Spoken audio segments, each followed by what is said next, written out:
Welcome to the Real Estate Espresso Podcast, your morning shot of what's new in the world of real estate investing. I'm your host, Victor Menashe. Thank you to all our loyal listeners. I hope you're getting value from the show each and every day. In celebration of 250,000 downloads, we're doing a giveaway of Robert Kiyosaki's brand new book called Fake. It came out on Monday of this week. If you'd like to win a copy, send an email to contest@victorjm.com. That's contest@victorjm.com. Put the number 250,000 in the subject line. We'll be holding the draw on Saturday, April 20th. Good luck to everyone who enters. On today's show, we're asking the question, is flipping a legitimate form of real estate investing? A lot of people enter the world of real estate investing because they're drawn by the lure of mailbox money. They're drawn by this thing called passive income. It might have started by reading a little purple book. They answer the advertisement for a free evening seminar and inspired by some fast-talking salesman who sells them a weekend seminar. At the weekend seminar, they learn about some ways they can make money in real estate, and then they're hooked. The journey into real estate for many people starts like this. At that seminar, the leader will tell you about how to make money with no money at all. You'll get properties under contract and sell the contracts to other investors. The properties you'll find will be such good deals that the more seasoned investors will pay a premium to buy the contract from you. It will be hardly any work at all. But if you want to make more money, then you'll want to flip properties, just like on TV. It'll be fun.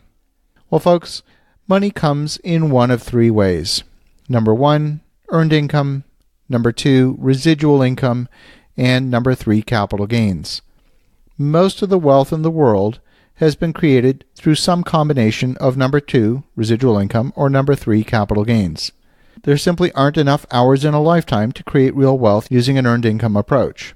The simple test of whether what you're doing is earned income is to ask a simple question.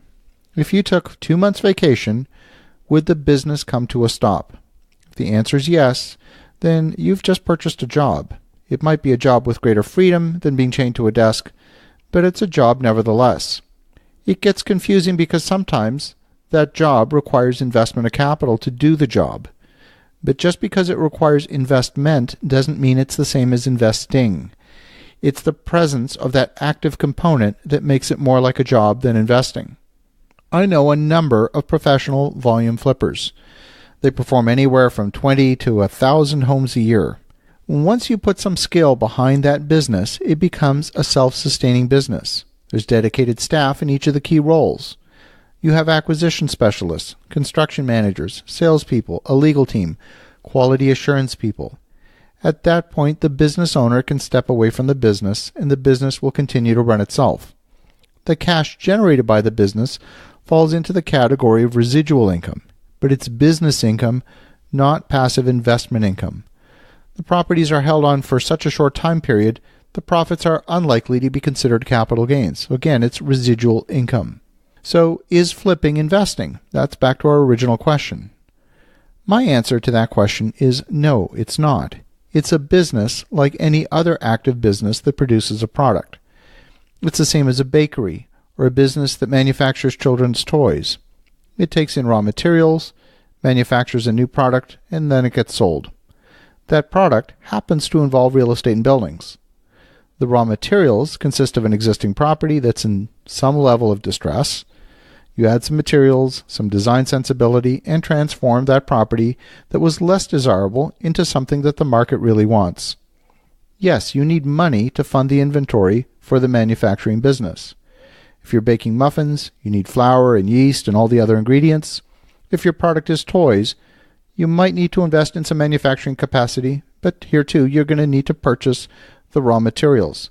Flipping houses is exactly the same. It's more like a manufacturing business than an investing business. Yes, the numbers are bigger because the sale price is not under $10 like a box of muffins. The sale price is in the hundreds of thousands. It's a high-price, low-volume manufacturing business.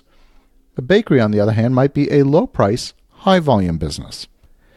As you think about that, ask yourself the question, what business am I in? Have an awesome rest of your day. Go make some great things happen. We'll talk to you again tomorrow.